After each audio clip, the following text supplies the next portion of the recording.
What is going on, ladies and gentlemen? Welcome back to Auto Auction Rebuilds. Today, Nick's car has an intermittent problem, and we're going to hook up a scan tool. In fact, I'm going to let him hook up the scan tool, try to figure out how to fix it for himself. What is going on, Nick? Not much. You know how to diagnose your own car? No, I do not. You don't? Nope. Well, why don't you open up the driver's door real quick?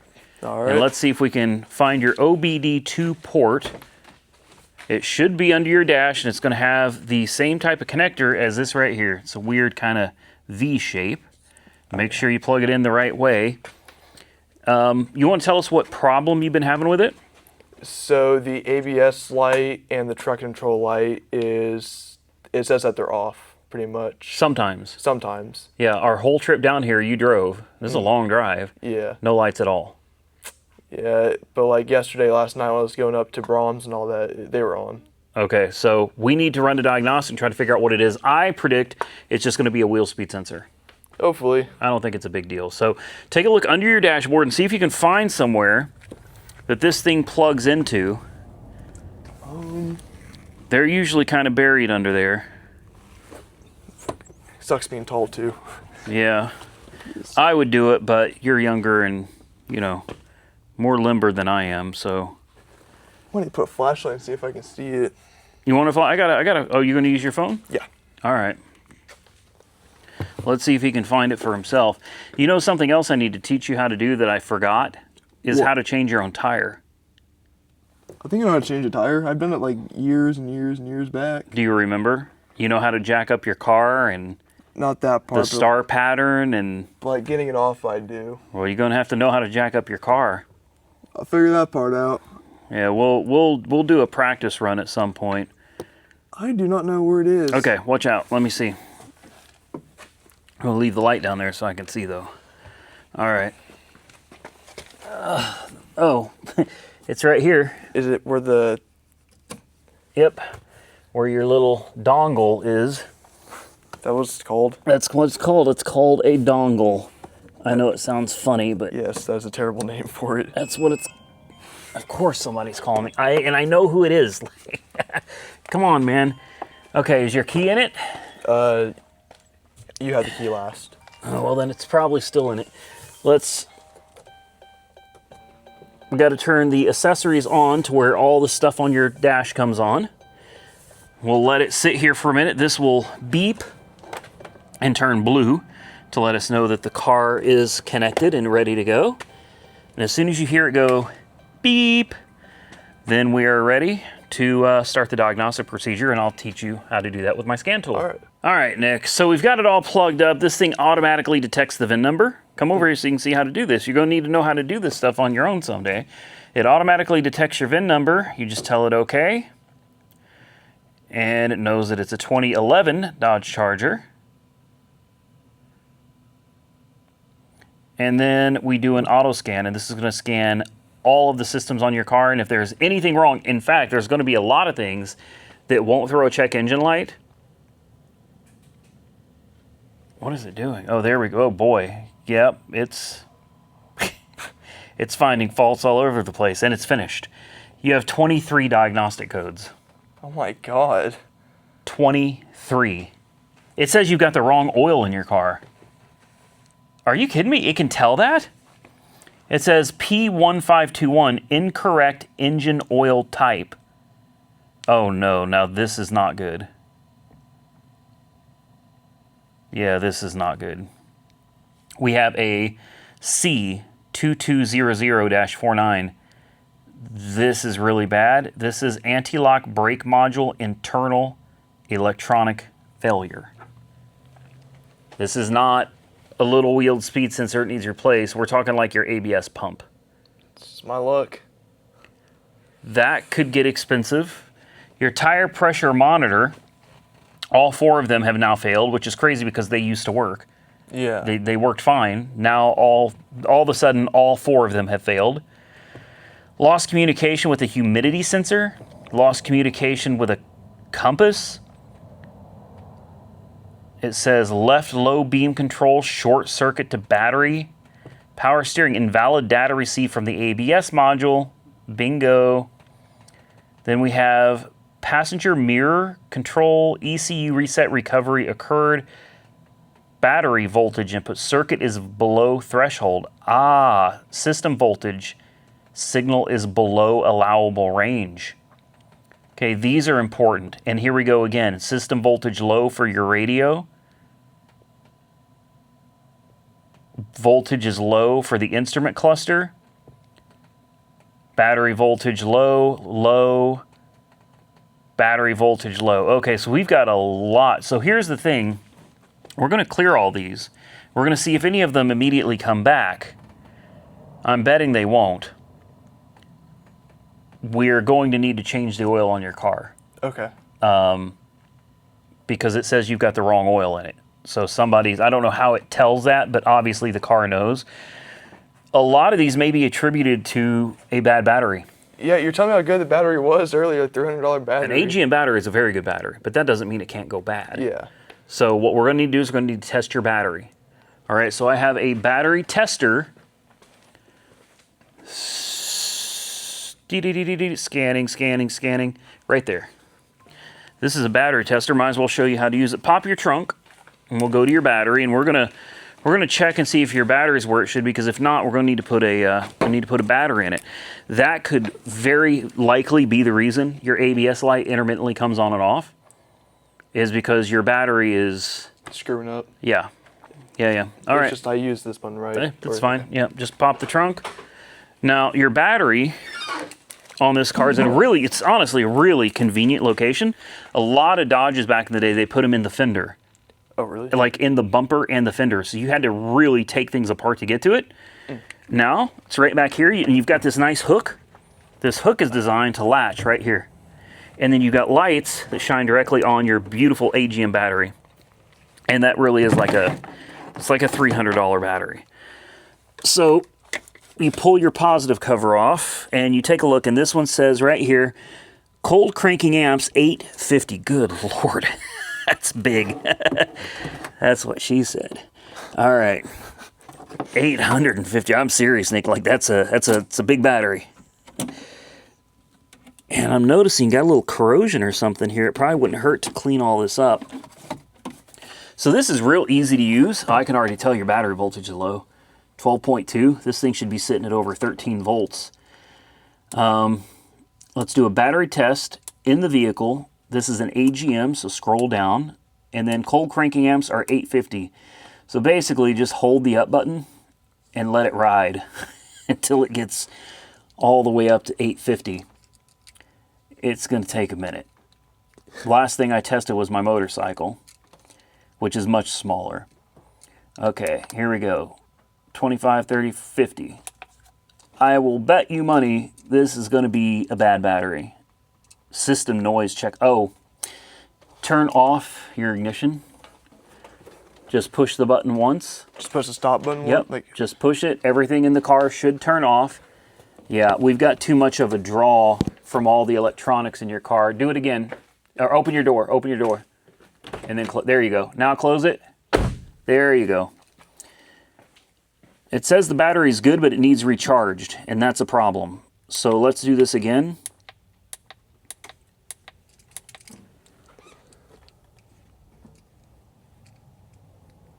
It says it needs recharged. It's measured at 688. It's supposed to be 850. Your volts are now down to 12.16.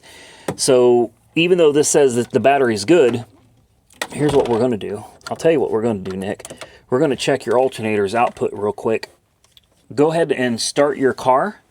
This should be reading around 14 volts. All right. Do you want me to open up the Nope. garage Just door go first? ahead and start the car. Okay. Yeah, don't worry. We're not going to die of carbon monoxide poisoning. Not today. We're just going to start it and check your alternator output real quick. All right, I'm starting the car now. Go for it. I should scare him. Oh, no, that's real bad. Come on, there we go. Let's go to 14. Okay, so your battery voltage is climbing, which is good.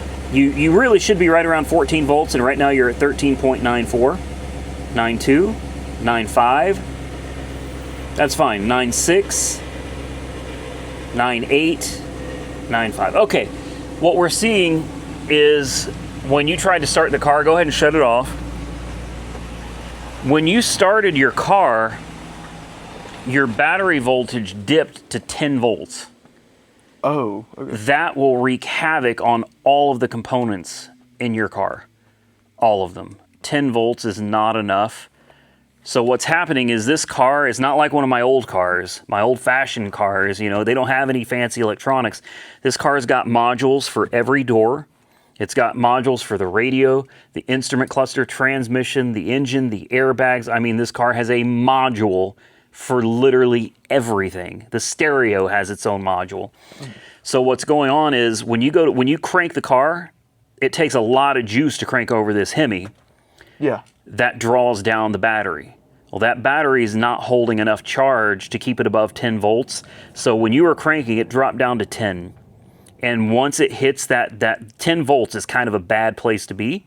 It starts sending all of your modules into a frenzy where they're detecting low voltage. They don't have enough juice to operate, and that can really cause all kinds of weird symptoms. I'm not saying that you don't have an internal problem with your ABS pump. It's possible there could be something wrong, but first and foremost, when you see all these different codes saying that you have a voltage problem, the first place to check is the battery. Battery, yeah. And if the battery passes, then the next thing you need to check is the alternator. Well, we just verified your alternator is putting out 14 volts. It's plenty. So even though this thing says the battery's good, bluntly, it's full of shit. Okay. The battery's we're gonna need to replace the battery. Now, I may actually already have a battery for this. See, even with the car just sitting here, the battery's already dropped into the low 12s. This thing should be sitting, even though we've got some lights and stuff on, this thing should be holding it close to 13 volts. Okay. So, do you have $300 for a new battery? I have a Visa gift card that can, pay for that. You do have a Jason. Yeah. Jason sent you a $500. So Jason, he probably won't watch this video. But Jason, if you see this video, thank you. Yeah, thank you. Nick was looking at buying an exhaust system. Looks like Nick's going to be buying a battery instead. Pretty much, yeah. Well, what we need to do is we need to check and see what kind of battery this car takes. An AGM is great, but if your car doesn't need it, there's no reason to have it, okay? AGM's a fancy battery, and like 99% of the time, this is also something to be aware of, Nick. If you go into a parts store or Walmart or whatever, and you're like, hey, I need a battery, that's your first mistake. All right, if you walk in and tell them you need a battery, they're going to tell you most likely the most expensive battery they got first. And they'll make it seem like that's your only option. All right, when you go in for a battery, you tell them I got a 2011 Dodge Charger RT, need a battery. And then they start naming them off, tell them what is the cheapest battery that my car takes that's made for my car. All right, if they tell you, if you look, we're going to look it up ourselves, but if they tell you and you verify your car requires an AGM, don't go and get a $99 Walmart battery. Yeah. Okay. If it requires an AGM battery, put an AGM battery in it. If your oil is supposed to be 0W20, put 0W20 in it. Yeah, don't screw that up. Yeah, because your car's obviously pissed off about the grid. I am serious. I had no idea this car was that advanced. Pop your hood real quick. I've not popped the hood in a while. Well, let's just take a quick peek. We'll check your oil level while we're here. You have been driving the hell out of this car. Yeah, I have been. He's been driving everywhere in this thing. You don't ride the bus anymore, do you, Nick? No. How's it feel to have your own car? Pretty good. Drive yourself to school. Football practice. Yeah. All right, so here's your ABS pump. Bingo, right here. And you notice you got a big fuse block that sits right next to it as well. Yes. You've got a massive plug. It's kind of hard to see, but this right here is a giant plug that goes to your ABS pump. Now this is really, I'm going to tell you honestly, your car is like super simple to work on. So far, everything. Changing spark plugs can be a little bit of a chore. Because of taking off the cover. Yeah, well, it's not. This cover right here just pops off, and the coils all sit right here on each side. They're super easy to get to, but the problem is there's, like I told you before, there are 16 spark plugs. 16. So it's expensive to do 16 spark plugs. But for the most part, like what I love about these cars, everything is easily accessible. Like your fuel pump. It's under the back seat. You found that out. Yeah. Easy to get to. Your battery. Normally, they would have it crammed under the hood somewhere, or like Dodges did back in the day, between the fender and the bumper. Major pain. You'd have to pull a bumper off to change a battery. It's in the trunk. It's wide open. Your ABS pump, it's sitting right here where you can get to it. Alternator. Look, if you got a bad alternator, it's right there, Nick. There's your alternator. Really easy to get to. Yeah, I mean, really easy. Everything on your car is just... This is really easy. Now, I don't want to do an ABS pump on this, so I'm hoping it's a voltage issue. But even this looks relatively simple. You'll see you've got 4 lines on the top. It looks like you've got 2 lines on the side. So my guess is you've got like an input and an output line going from the master cylinder over there. And then from there, it pumps it to the thick lines. They're probably like your front brakes. The thin lines are going to be your rear brakes. And this pump is basically a motor that activates your brakes for you in the event that you slam on your brakes. Yeah. In an old school car, you're going to slide right through an intersection if you don't pump them. To like lock up, yeah. Right. So even though it sounds counterintuitive having anti-lock brakes, you would think if you hit your brakes, you want them to lock, but you don't. The motor pumps your brakes so fast, like a brrr, and you'll feel it. If you ever have to slam on the brakes, really slam on them, like where the tires are screeching, you will hear it and you'll feel it. Your brake pedal will start vibrating. That's normal. Okay, and your tires will squeak. That gives you the best traction to stop you better than if you were sliding through an intersection. So if we have to replace this, we have to replace this. I doubt it's too expensive to buy one second hand. The only problem is bleeding it. You got to bleed all your brakes, and bleeding these can be really tricky, but we'll address that if it comes down to it. Right now, I think we need to focus on getting you a battery. Do me a favor, turn your ignition back on again. Just tap it once. Yep, turn it on to where the, all your little gauges and stuff come back to life. We're also going to check your oil. We'll check your coolant. You can't check the trans fluid. Actually, we can check the trans fluid on this. All right, it's on. It's back on. Yes, let me close it. All right, let's see what happens here. Reading codes. Nothing. Not even TPMS light. What's interesting, though, is we have no communication. Whoa. Why do we're missing a lot of... You sure your gauges are on? Hold on. I think it's working now. No. I'm missing half of your... Okay, none of the gauges are on. Yeah. Turn, click the button again. You Sorry. want it to be where you want your gauges and everything to come to life, otherwise your computers aren't on. There you go. That's what you want. Sorry, I thought I did it first try. That's all right. I was excited. I thought, wow, that thing went really quick. See how much slower it is now? Yes. There's a lot more modules that this thing needs to scan now. Still, that was... Okay, these with no response is because you don't have these. Everything else, though, came back good. So go ahead and turn it off. Let's get a rag. Unplug that module and plug your other one back in. All right. Have you ever checked your own oil before? No, I have not. Okay, well these are good things to know. And remember, those only plug in one way. So don't try to force it. If it doesn't want to go, flip it the other direction. I think it wanted to go that way. Is it plugged in? I think so. Okay. Would it click? May not click. If it's not falling out, then it's in there. Okay. Grab that piece out of the floor there and sit it on the toolbox. All right. Then I got you a rag right here, and I'm going to show you how to check your oil. First, though, why don't you take off your radiator cap? This is your overflow cap, your expansion tank. Push down, turn that, and let's check your coolant. Now we just Is it hot at all or anything? try it, touch it. I don't know if it's hot. A little bit. A little bit? All right. No. Oh my God, you were really going to do it. I know everybody watching just about crap themselves. Okay, this is a good lesson for you, Nick.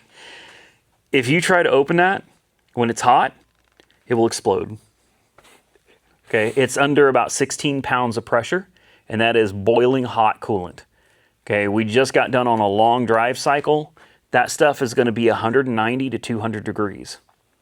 If you were to open that, as soon as you get it, it will shoot the cap off, may hit you in the face, and then all that coolant is going to come up and it is going to scald you.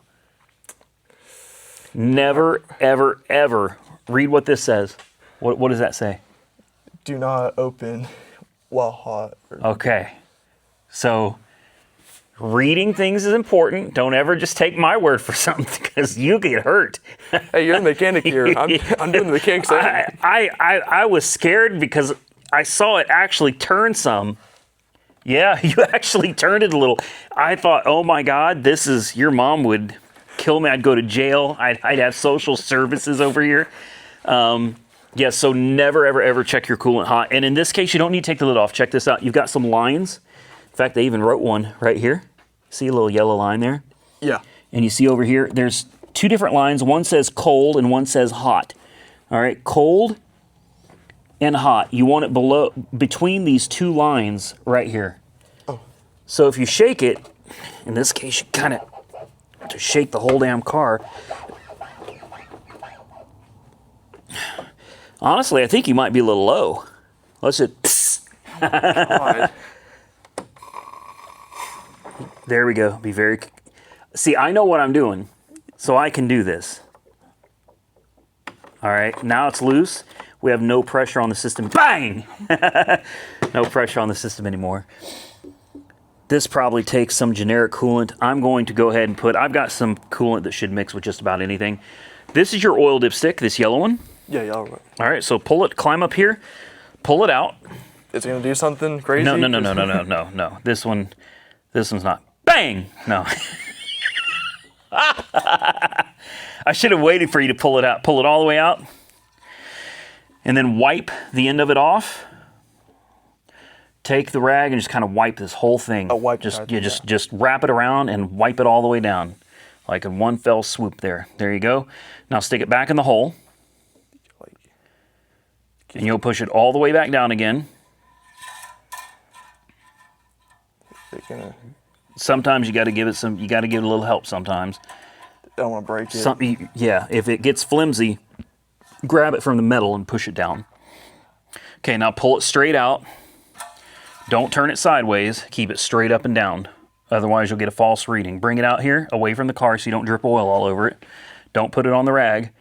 Now you take a look. See, you dripped it on your car. You take a look at your oil level. Look right here. You see where it says safe and add? Yeah, it's above safe. Yep, you are actually slightly overfilled.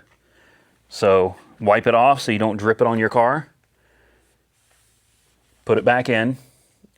And then be sure to wipe that oil stain off your car there before it becomes a permanent part of your paint.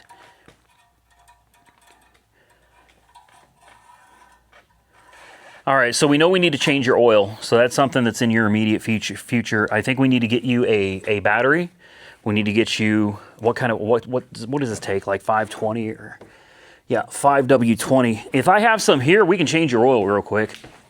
It won't, I don't have a filter for you, but we can at least get your oil changed, have the proper amount, the proper weight in it.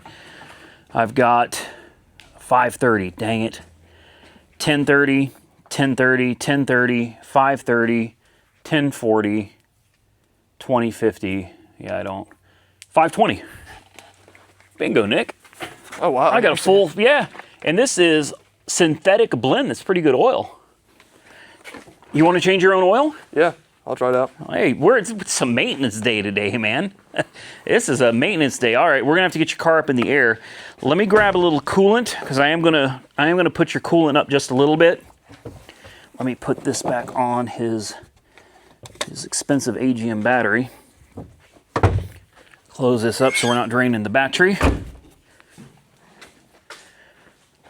All right, let's turn off the car. There we go. All right, Nick.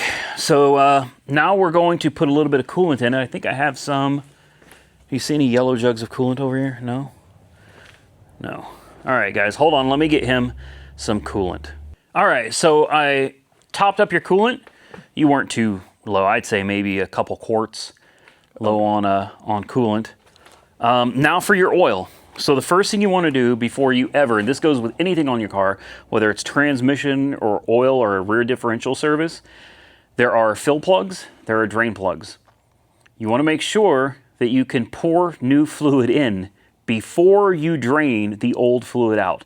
I can't tell you how many times, especially on a rear differential, I've taken out the fill plug first, taken out the drain plug first, and then realized the fill plug was frozen. You can't put new fluid in it. Yeah. So, on a car like this, what I like to do is I like to take you don't have to take this out, just pop it a little bit. So it's got a little, kind of like a vent. Yeah. And come over here. And why don't you take this cap right here off, Nick? Which cap? That cap right there. Just take that off. What are you reading? You don't need to read it, trust me. No, that's what you did over there. Exactly, very good. I was testing you, go ahead. It doesn't say anything about not being able to take it off. Go ahead. Is it? Lefty loosey. Bang! Oh my God. Eventually, something's going to pop off and you ain't even going to be scared of it. And that's going to be a problem. Take it off, sit it right there in like this little cup holder area. And you kind of take a peek down there. Oh, I can't see nothing. Never mind. All right, we can't see anything. Let's check your air filter while we're here. Who knows how long it's been since an air filter was done on this car. Here you go. Phillips screwdriver. And just take all the little screws loose. They don't come out. They'll come all the way loose. And then they should just stay in the filter housing. Okay, now that you got that done, pull this breather tube off. You should just be able to kind of twist and wiggle. Does it come out from right here? Mm-hmm. Yep. You may have to get kind of aggressive with it. Or if you need help because of your arm. Yeah, don't overdo that arm. I still need to follow up on this. I'm glad I can take off my brace though. If you need help, yeah. Let's see if I can. Oh my! Oh, that cap almost came off. Wow.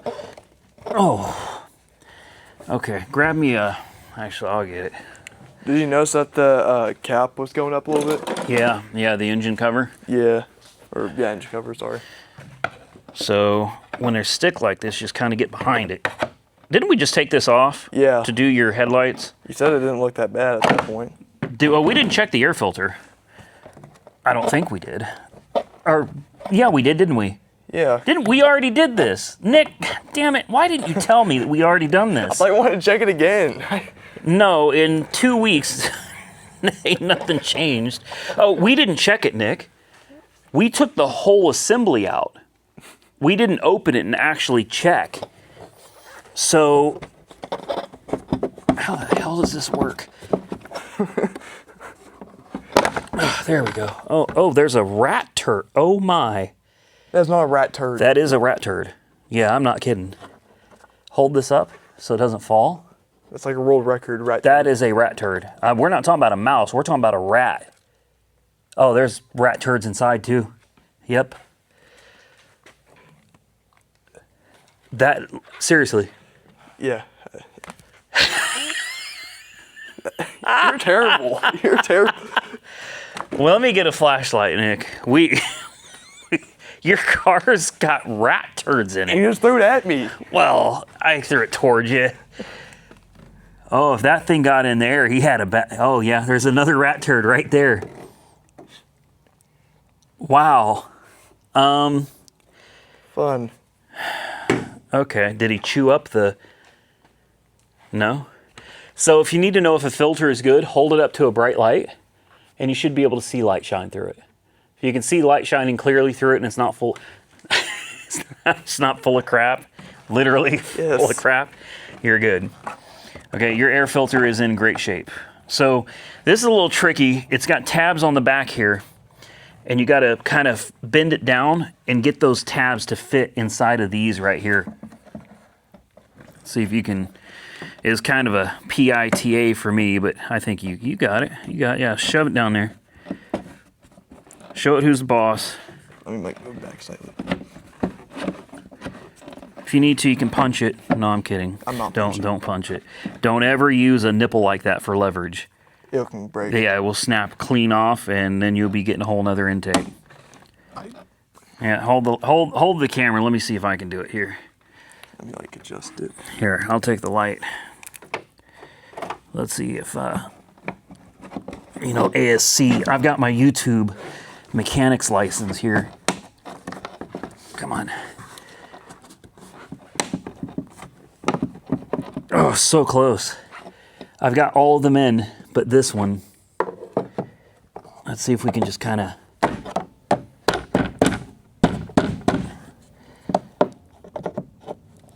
So close, man. Come on.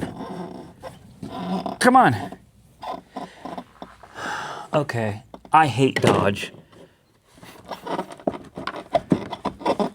Seriously, everything else is in except this one right here. This one is just.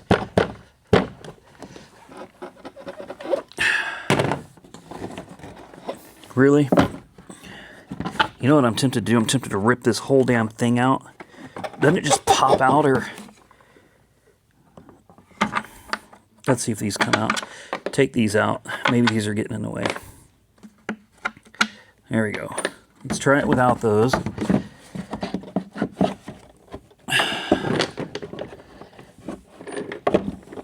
There we go. Ow! Damn it! Well, that was your car getting me back for hitting you with a rat turd. All right. So, easy enough. We'll put these screws back in. We'll put this back on, just like that. Make sure it's on there really good. And next step we're going to get, I don't think we've ever had your car in the air, have we? No. So we have no idea what's underneath it. Just so you know, you should always, that one doesn't tighten, you should always change your oil filter. All right, but we don't have one. And since your oil is, that one doesn't tighten either? Okay. You know what you need, Nick? What? Cold air intake. Problem solved. Cold air intake and a catback exhaust system. It'll be really nice. All right, so we'll lower your hood just a little bit. We don't need to close it. Just kind of lower it like this. Let's get the car up in the air and let's take a look underneath it. All right, this is gonna be our first look under the Dodge Charger here, Nick. I had a lot of people, they suspected this thing was rusted out. And it is not at all. Wow. This is impressive. Like, all of your bushings are in great shape. Axle boots are in good shape. I mean, this thing is super, super clean. Here's your rear differential. It's dry as a bone. Again, same thing with the passenger side. Axle boots, all the linkage, everything looks so good on this. This is your drain plug for your differential right here. If you want to do a differential service on this, this is your drain plug right there. It looks easy to get to. Super dry. Even these rubber boots, or these rubber isolators for your drive shaft, I think they're called flex couplers or something. They're in great shape.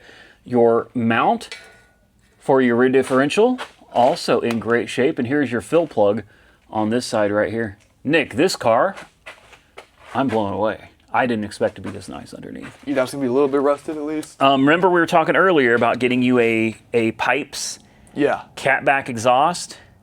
Okay, come here and I'll show you where that goes. So these are your catalytic converters right here. These big bubbles? Yeah. Those are your converters. You see these two clamps right here? Yes. These are where your new exhaust will go. And you'll see how it fits in right behind here. So you take these clamps off, and then you will take this center piece right here off. You'll take this center piece off. Then you move back here. These are attached with a hanger right here and right here, rubber hangers. All right, this will all come off along with your mufflers all the way back. And these two hangers over here and here. And this whole exhaust system comes off. You just slide your new one in. That's crazy. It's seriously, this car is so easy. I'm kind of jealous, Nick, because even my old school cars are way more complicated than this. Here's your flex coupler at the transmission. It's dry. Rear of the transmission's dry. Transmission mount looks brand new. You have no seepage, and I'll bet money, since this was during a time where Mercedes-Benz owned Dodge. So this is probably a ZF transmission. These things are practically bulletproof, man. No leakage at all. Nick, this car looks to be in incredible shape. There's your hydraulic motor mounts. Looks to be in good shape. This thing leaks nothing. Even your rack and pinion bellows. On something older, especially with some miles, this has what, 157,000? 152. 152,000 miles. Your sway bar bushings are in great shape. Your struts are not leaking. Ooh, look at your tires though, Nick. They're cracked. You need tires. Whoa. I didn't realize that. You need tires. Okay. Sway bar, in-link bushings look good. Your strut bushing looks good. Ball joints, upper and lower, look good. I mean, everything on this car is just so nice. Even getting up here, just clean, man. Everything is so clean and so dry on this car. This is amazing. Someone really loved this car, Nick. That's what it is. Someone took really, really good care of this car. All right, no leaks at all. You're lucky. Yeah, really lucky, seems like. So this is the bolt. We're going to drain your engine oil here. All right. The only question oh, there's your oil filter. It's a baby one. Oh, it's so tiny. Oh my goodness. Wow, can you see it? Right up here? Oh yeah. That little black deal there? Yeah. All right, so we're going to take that off as well, because there's not much oil, but there's a little bit of oil in there. So we're going to take that off, and we're going to dump it, bring that bucket thing over here real quick. And I'm going to let you drain your own oil and everything, so you can do your first oil change on your car here. You can just throw those down there. Don't worry about those. Do I need this? Yeah, throw that down too. We don't need that right now. Just roll that thing over here. How heavy is that? Pretty heavy. Uh-oh. Well, it's fine. It's fine. Okay, so let me show you how to work this. All right, there are 2 wing nuts here. Loosen and raise. And once you get to about here, tighten it. You don't have to go super tight, just that's good. And then same thing with this one.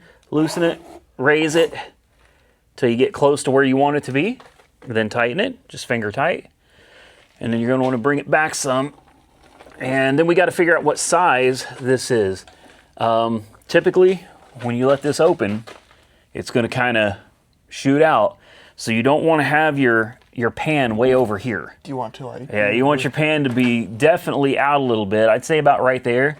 And if it still comes out too strong, you can always just move this forward or backwards as you need to. So we're going to find a wrench. It's going to fit this. I'm going to guess that's, I don't know, an 11? Maybe an 11 or a 12? And I can also see your belt from down here. You got a nice Dayco belt. That belt is in great shape. Yeah, it's a Dayco poly rib belt. I'll be damned. Man, I am pretty good at picking cars, if I do say so myself. That's what I'm saying. You do have a little bit of, I see a little bit of coolant seepage down here. I'm wondering where that's coming from. I see it on your lower radiator hose right here, and I also see it on this cross member. Just the tiniest bit. So that's something we'll need to keep an eye out for. It could be a water pump starting to weep, and basically a water pump going bad. No. Okay? Not an emergency. Don't sweat it. Just something to kind of keep an eye on. Wish it wasn't so tall, because this is really bad. I can raise it up some, but you should be fine right there. Go ahead, and you don't want to use that end. You flip it around. Is that an 11?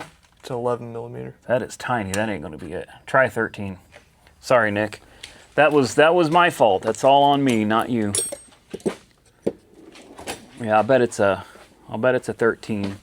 And don't use the front end. Use the closed end. You're going to get better grip with that. Do you have it on the right direction? How do you know what side to... Well, lefty loosey, righty tighty. The wrench won't tell you. You got to know. Is that going to go left to loosen? No. Yes, it is. There it is. You got to, you got to pull it down. Don't overdo that hand. You're going to have to try using your other hand. Can you get it or do you need help? No. All right, let me see it. I can't wait till I can get like this. Oh my goodness. Yeah. Oh. Hold the camera, Nick. Uh-oh. All right.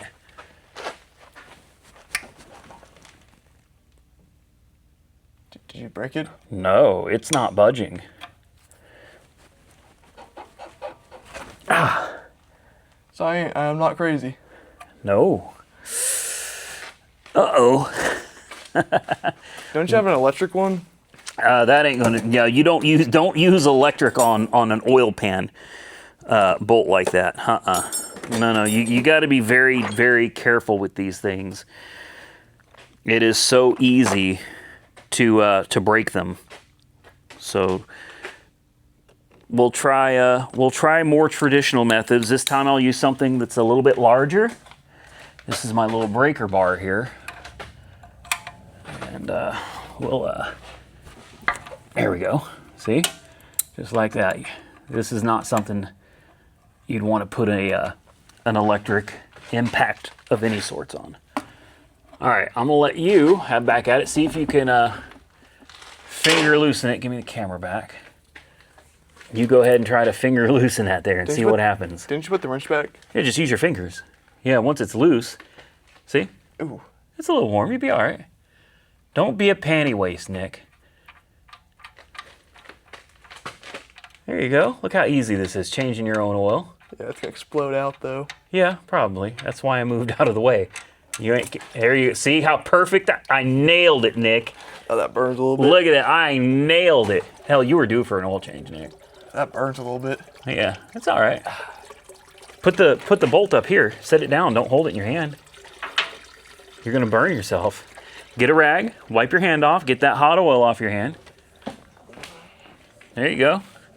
And then we just let her drain, man. Honestly, oil looks fine. A little on the dirty side, but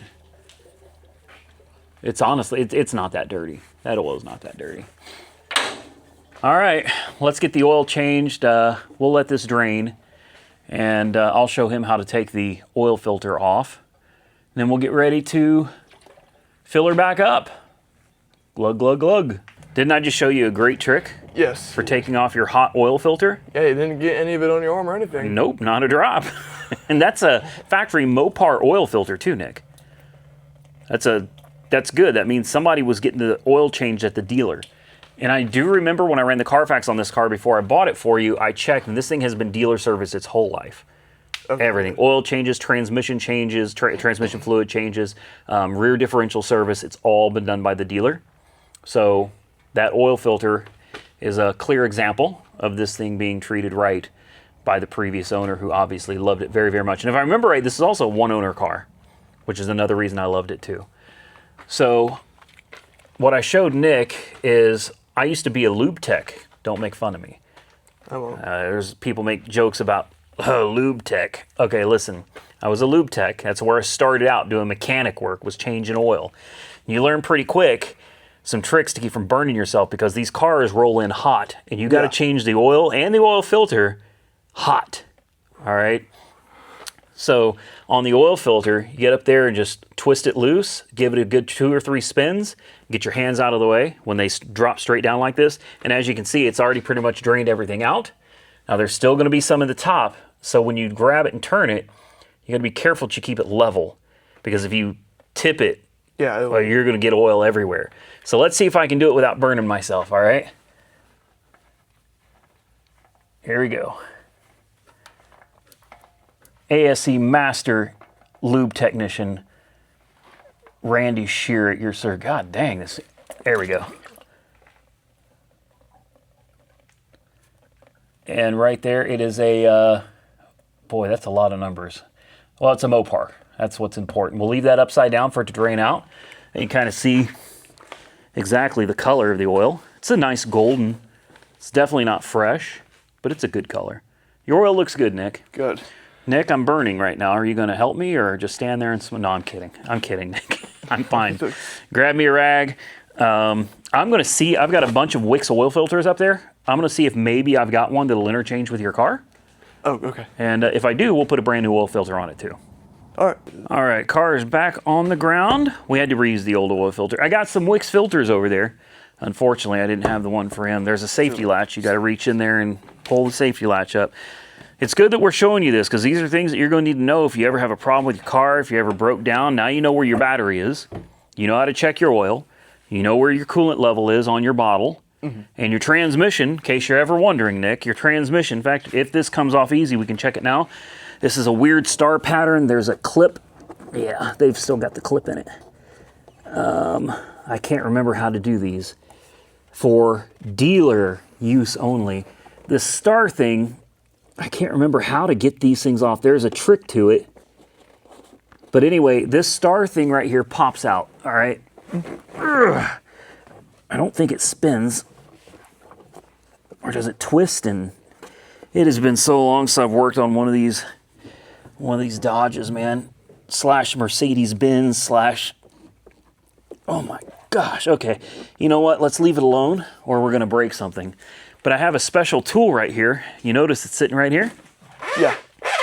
This is specifically for these weird Dodge hybrid, Daimler, Chrysler, Mercedes type vehicles, or for Mercedes themselves. This is a custom dipstick that once the car is heated up and running, you can slide this in, pull it out, and it will actually tell you. This is actually a dealer item. This is something the dealership uses themselves. That's cool.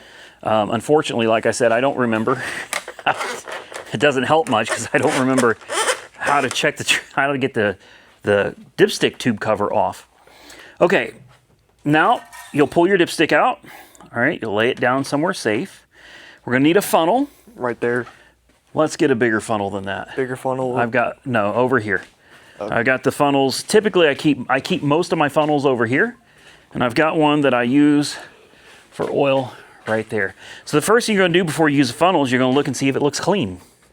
There's like a little bit like a Then you're gonna wanna clean that out. You don't wanna use a dirty funnel. You don't wanna start a fresh oil change with grime getting into your engine oil. So just take your little rag right there, wipe around the outside bottom where it's gonna go into your oil fill. There you go. And then wipe down the inside real quick to get the dust and grime out of it. And just make sure there's nothing obvious that could contaminate your oil. When you think it looks good, spit on it. No. Oh, okay. I told you, don't listen. Don't just do what I tell you to. Because if you ever go into an oil lube place or something, or brakes, you know, a place we're doing oil and brakes and stuff, these guys will run over you. They will bulldoze you, Nick. So I'm trying to teach you so that you know what to expect. It doesn't have to be perfect, just as long as it looks good enough. All right. Let me look. Let me see. All right. And then for good measure, you always just like that. You don't have to do that. I'm just kidding. Yeah. All right. Take this and sit this right here. Grab your oil, your fresh synthetic blend, the super expensive Walmart brand SuperTech. Open this up. I'm going to let you pour it in. I'll hold the funnel for you. I'm going to be your helper, Nick. All right. All right, you're gonna have to, you see this right here? Yeah. You can either tap through it with your finger or you can, like that, rip this off. Don't leave this stuff on here. Get it off, okay? Because if you don't, trust me when I tell you, you don't want any of this plastic crap.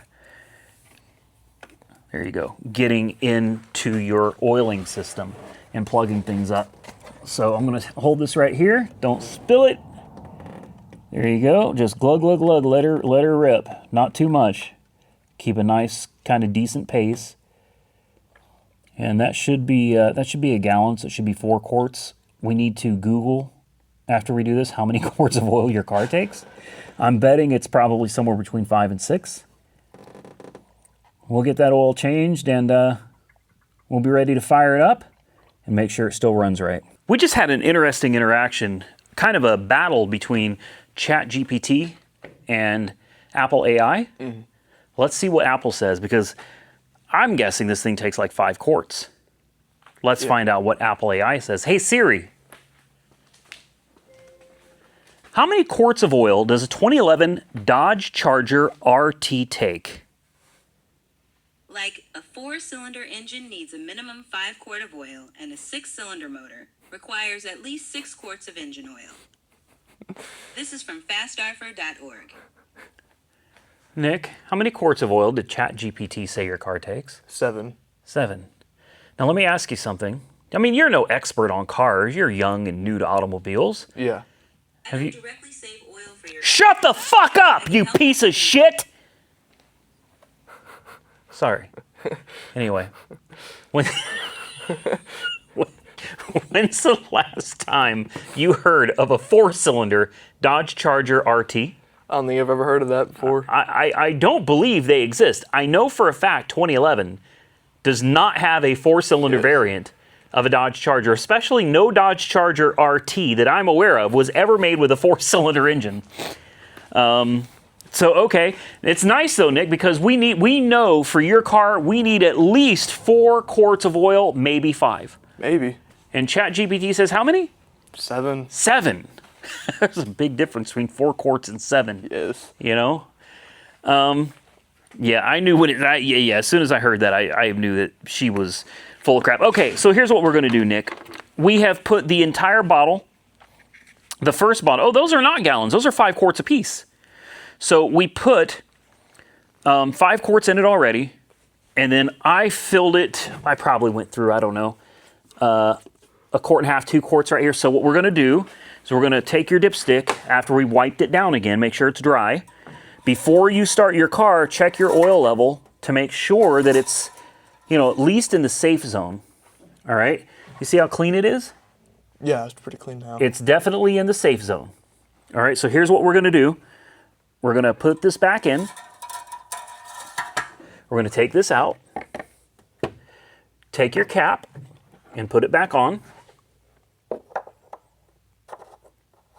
Make sure it's good and snug. Is this like Keep going. Is this like not a hair more after? No, just you go ahead and snug it down. You'll know when it's on there. Feels good? Okay, crank it up. Make sure that you don't have an oil light or anything. If the oil light comes on for a split second, that's normal because it has to build oil pressure since we dumped the oil filter. But just fire it up. Make sure everything comes to life like it's supposed to. The engine might tick for a couple seconds as it builds oil pressure. That's also normal. Go ahead.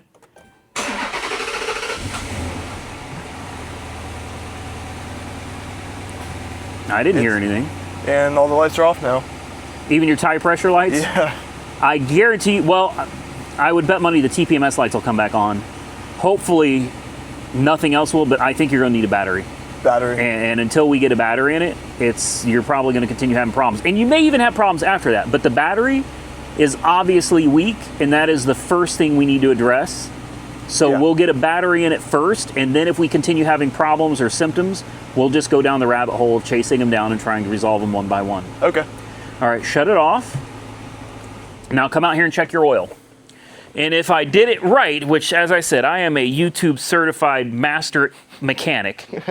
If I did this right, you're going to check that dipstick and it's going to be perfectly on full because I am just that damn good. Is it going to do like that? No. Not with the oil. Oil's not pressurized like that. So remember, take it out, wipe it down. In fact, it's better while you've got it in there, take your rag, get it up here, wrap it around it, slide it down, and then pull it out through the rag so you don't drip it on anything. Now put it back in. Slide it back down in there. Make sure all the way till it seats. There you go. Like you're becoming an expert at oil, Nick. And pull it out. Remember, don't turn it upside down or anything because you'll get a bad reading. Get it out and get it away from the car. Let's turn it over. Bingo, Nick. Take a look at that. Would you look at that? Do you see how it is right on the top? Yes. Look at that. Right. I mean, don't pay attention to this. This is from filling it with oil, but right there at that top. First try, Nick. First try, yeah. First try, man. The lube expert. I'm the lube expert. We won't go there. You're never mind. Put the thing back in the hole, Nick. Quit being nasty. All right.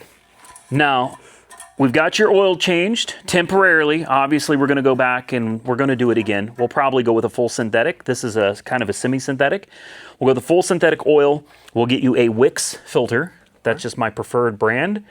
And aside from that, Nick, your car is pretty well good to go other than getting the battery replaced. And we're going to need to order tires. And these are like 18s. So these are Expensive. I got to hook up on some cheaper tires, but it's still going to cost you a little money. Thankfully, Nick, you're going to get to come over here and use the tire machines. Oh, boy. Yeah, you're going to be a mechanic by the time I'm done with you. Now, we've got everything put together. Take one last inventory, make sure everything is good. No tools are left under the hood, right? Nope. Your dipstick is in. This is tight. This is tight. This is back on. The hose is back on. So everything that we touched under here is good. And there's nothing left. Now you can close your hood. Is there anything I have to Just press? pull it down. Pull it down. Nope, you don't press anything. Just pull it down and now grab it by the lip on one of these corners and lift up on it under your headlight. Yeah, just lift. Give it a couple lifts. Make sure it does not pop back up. You're good. Now the last thing you do always is clean up your mess.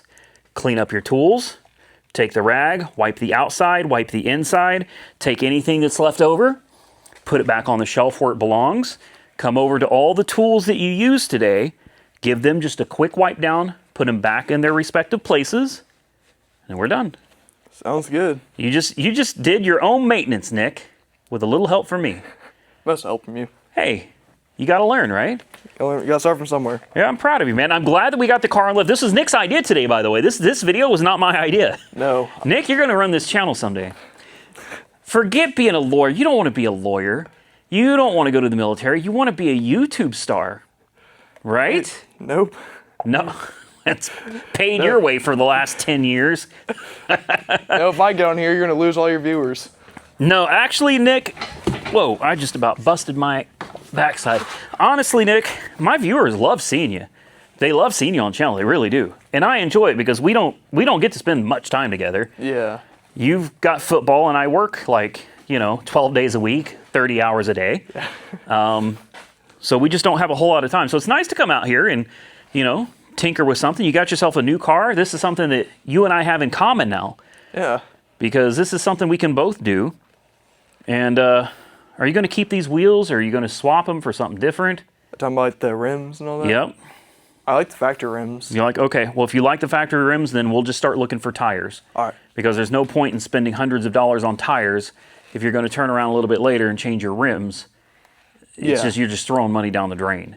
No, I like the rims already. Okay, I will reach out to Pipes and see if we can get them to hook you up with a catback exhaust. All you have to do is decide, do you want the Race Pro, the Street Pro, or the Violator?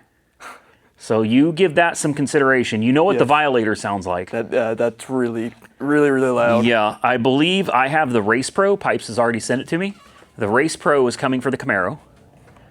So you'll be able to get an idea what that sounds like. So you at least be able to distinguish between what the Violator that was on the Impala, which is insane.